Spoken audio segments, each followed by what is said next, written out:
O Ministério Público do Paraná divergiu das conclusões da Polícia Civil e identificou motivação política na morte do petista Marcelo Arruda pelo bolsonarista Jorge Guarânio no último dia 9 em Foz do Iguaçu, no Paraná. Segundo os promotores, o crime teve motivação fútil por preferência político-partidárias antagônicas. O policial penal federal Guarânio será denunciado por homicídio duplamente qualificado. Para falar sobre essa questão, nós conversamos agora com Arilson Chiorato, que é deputado estadual e presidente do PT no estado do Paraná. Boa noite, Arilson. Prazer falar contigo. Seja muito bem-vindo. Eu que agradeço a oportunidade. Boa noite. Estou à disposição.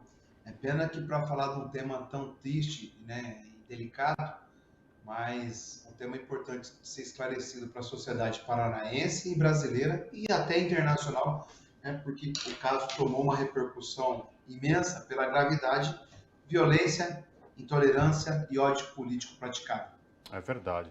Arilson, no começo, depois que o Brasil e o mundo viram presenciar aquelas cenas que chocaram, né, pela violência política, de ódio, de intolerância, muitos se esforçaram para acreditar o assassinato como um crime comum, um crime de desavença. Só que ao desenrolar das semanas passado o assassinato, muito foi percebendo o que estava de fato por trás desse crime, que é um crime político. Como é que o Partido dos Trabalhadores aí no Paraná está encarando tudo isso? Como é que está o contato de vocês com as autoridades? Já teve divergência, inclusive, do Ministério Público com a delegada que está à frente das investigações, né? Olha, Cosmo, Ana Rosa, o PT tem cuidado disso, né? A primeira coisa que a gente fez foi auxiliar a família nesse momento delicado. O Marcelo era um companheiro político nosso. No meu caso especial, ele me ajudava nas minhas campanhas de deputado estadual, tem uma relação próxima dele, embora a gente seja de região distinta, né? Foi nosso candidato a vice-prefeito nas eleições passadas em Foz do Iguaçu.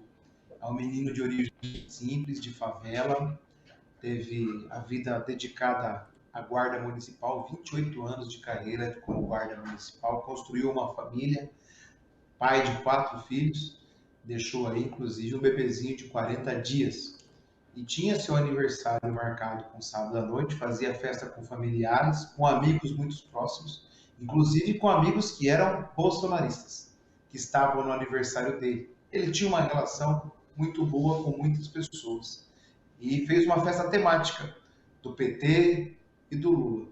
E foi aí, né, surpreendido, como todos nós, por um ataque de ódio, de intolerância do senhor que é um policial penal, do Jorge, que descobriu que estava ocorrendo essa festa numa associação, a qual ele foi diretor da associação até dezembro do ano passado, estava num churrasco, junto com uns amigos, no começo 2 amigos, um tal de Murbach e o outro que me fugiu o nome agora, mas estava lá no churrasco, viu por imagens de celular a festa e resolveu ir lá. No começo provocar, tirar satisfação ou fazer outras coisas mais. Chegou no local com o som ligado, gritando aqui é Bolsonaro, porra. Desculpa o termo, mas é isso que está no depoimento das testemunhas. Voltou, agrediu as pessoas verbalmente. O Marcelo saiu de dentro do salão, pois é um salão plano, que não tem portas, é aberto. Saiu de lá, vendo o Jorge pela primeira vez na sua vida, pois ninguém conhecia ninguém ali. O Jorge foi lá com a esposa e com o seu filho no carro dele fazer uma provocação pelo simples fato de ter um aniversário com o tema do PT. Ao ocorrer tudo isso, o Marcelo sai para fora, trocam palavras, o Jorge saca uma arma. Isso que a esposa do Marcelo Pamela se identificou como policial civil e pediu para ele parar com isso. Ele foi embora e disse que ia voltar a tirar satisfações com as pessoas. Voltou e desceu atirando, e aí vocês sabem o resultado de tudo isso que ocasionou a morte do Marcelo. E aqui no Paraná, além de presidir o Partido dos Trabalhadores, eu sou membro da Comissão Especial da Assembleia que investiga o caso, que acompanha os casos. A Polícia do Paraná Civil fez um trabalho, né, prematuro, um trabalho muito rápido, que deixou várias lacunas expostas no caso. Eu denunciei isso na tribuna da Assembleia e agora o Ministério Público veio completar tudo isso. Primeiro que não apreendeu os telefones dos envolvidos, nem do assassino, nem das pessoas que estavam com ele no churrasco. Não houve quebra de sigilo, não houve rastreamento de GPS do percurso feito, não se sabe se o Jorge conversou com alguém depois que ele saiu a primeira vez e voltou, não se sabe onde ele levou a esposa que estava no carro, que aliás, né, não tem nada a ver com a história, está sofrendo também a esposa, obviamente tentou impedir que ele fizesse isso no começo. Então a gente não sabe se ele teve outras pessoas que motivaram ele ainda mais. Ele já tinha motivação própria, a intolerância à festa que estava acontecendo, mas ele pode ter sido motivado por mais gente, né? Pelo Vaguino, ou pelo, por exemplo, o Murba, que eram seus amigos do churrasco, e agora se identificou que tinha mais gente no churrasco, e também por outras pessoas, como é o caso do Claudinei Cogo, que acabou se matando, pulou do viaduto no domingo, que era a pessoa responsável pelo armazenamento e transmissão das imagens de segurança que existiam lá. Então a gente tem um crime onde a delegada bolsonarista que começou o caso, a Iana, já de pronto criou uma versão da morte do Jorge, que não foi confirmada pelo hospital, né? Ela falou que foi o hospital que avisou que o Jorge tinha falecido já de imediato, colocaram os dois como os mortos, o Marcelo e o Jorge. Foi se investigar, o deputado Tadeu, que é membro da comissão, foi no hospital, o hospital negou a informação, disse que nunca falaram que o Jorge estava morto. Essa versão perdurou o dia quase todo, 9 horas do dia do crime, no domingo, né? Dizendo que era uma troca de tiros e tinham morrido 2, e na verdade não era um assassinato, tinha falecido 1. Depois ela, dentro dos depoimentos, rolou que o Jorge praticava rondas com frequência no local. Foi se identificado que ele nunca praticou ronda, foi visto uma vez durante 6 meses e não é sabido dizer o dia e a hora que ele foi visto fazendo ronda. E depois teve uma outra versão que ele tinha voltado porque ele tinha sido humilhado na primeira vez que ele foi lá. E o depoimento da esposa jamais disse que ele se sentiu humilhado, né? Então, assim, a delegada que fez o caso cometeu, inicial, 3, 4 coisas elencadas por mim aqui, que descredibilizam o caso. E colocava que não havia motivação política. Ora, a pessoa foi a primeira vez por motivo político, por não concordar que tinha uma festa do PT. A pessoa voltou, segundo o porteiro, né, do local, de forma ríspida, com uma arma na mão, gritando que era Bolsonaro, por motivo político. Mas a hora de puxar o gatilho, segundo a polícia do Paraná, não toda a corporação, obviamente, mas aqueles que conduziram o caso, disseram que não era motivação política. Aí veio o Ministério Público e faz tudo isso que a gente está colocando aqui, afirmando a motivação política do caso. Chiorato, aproveitando que você está falando dessa análise do Ministério Público, o Ministério Público fez a denúncia sem mesmo ter algumas perícias realizadas, como você já mencionou também. Há celulares, há câmeras ainda a serem periciadas. Vocês aí do Partido dos Trabalhadores do Paraná, o que vocês esperam quanto a essas perícias? Qual a expectativa? A expectativa é que a justiça apareça. Se existem mais pessoas envolvidas nesse processo, tem também, Ana, várias pessoas que não foram ouvidas. Como é o caso do Claudinei, que infelizmente, eu quero lamentar que também a morte acabou se suicidando.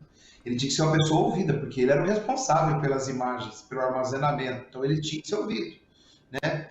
Outras pessoas que estavam no churrasco, e agora o Ministério Público, depois da denúncia feita por nós também, né? Nesse período, a comissão da Assembleia fez apontamentos sobre tudo isso, e o Ministério Público também fez apontamentos que a forma que foi conduzida a investigação, a forma rápida, tinha 10 dias para apresentar o relatório, apresentaram o relatório no 6º dia pela manhã, e olha só que curioso, Cosmo, no sábado, na sexta, que foi apresentado o relatório foi apresentado às 10h30 da manhã, mas o relatório foi protocolizado no sistema judicial às 18h30. 8 horas depois veio a versão digital completa do relatório. Então, assim, na minha avaliação, não foi no 6º dia que foi apresentado o relatório, foi no 5º dia. Foi feita uma versão pela manhã, falada numa coletiva de imprensa e depois disponível para a questão jurídica de análise somente às 18h30. Então, assim, me causa muita estranheza a pressa adotada, a falta de procedimentos básicos. Poxa, Apreender os telefones é um procedimento básico quando se tem um crime de assassinato. Checar as mensagens trocadas, o uso de aplicativos também era uma praxe da polícia.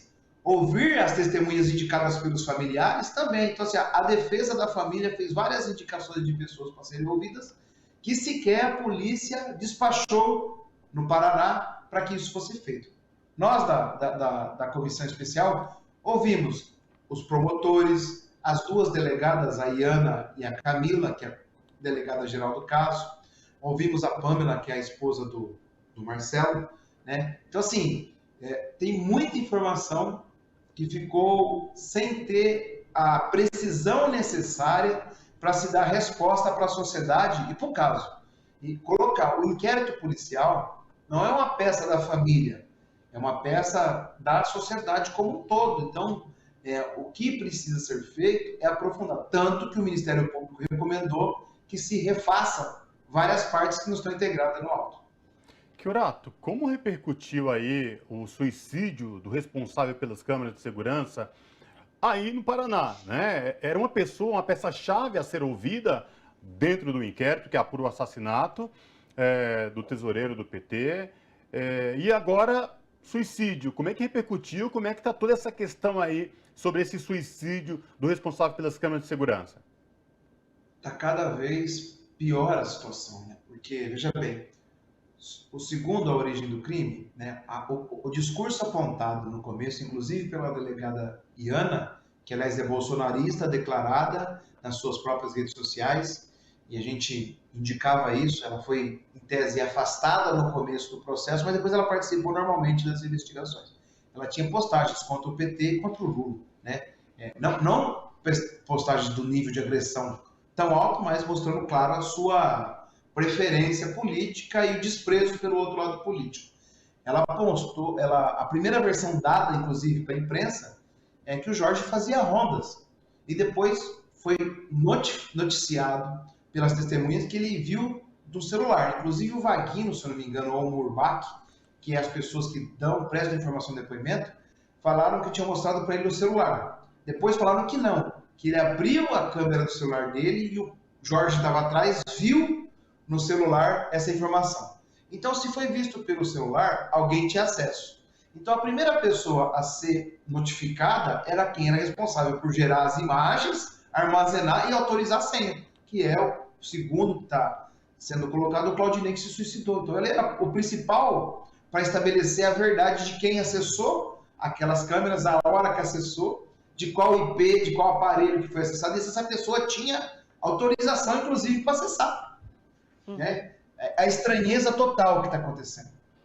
Chiorato, queria te perguntar agora sobre a postura do mandatário atual, Bolsonaro, que também a gente não pode descolar dessa situação pelo discurso de ódio que ele promove, pela incitação que ele faz aos seus apoiadores.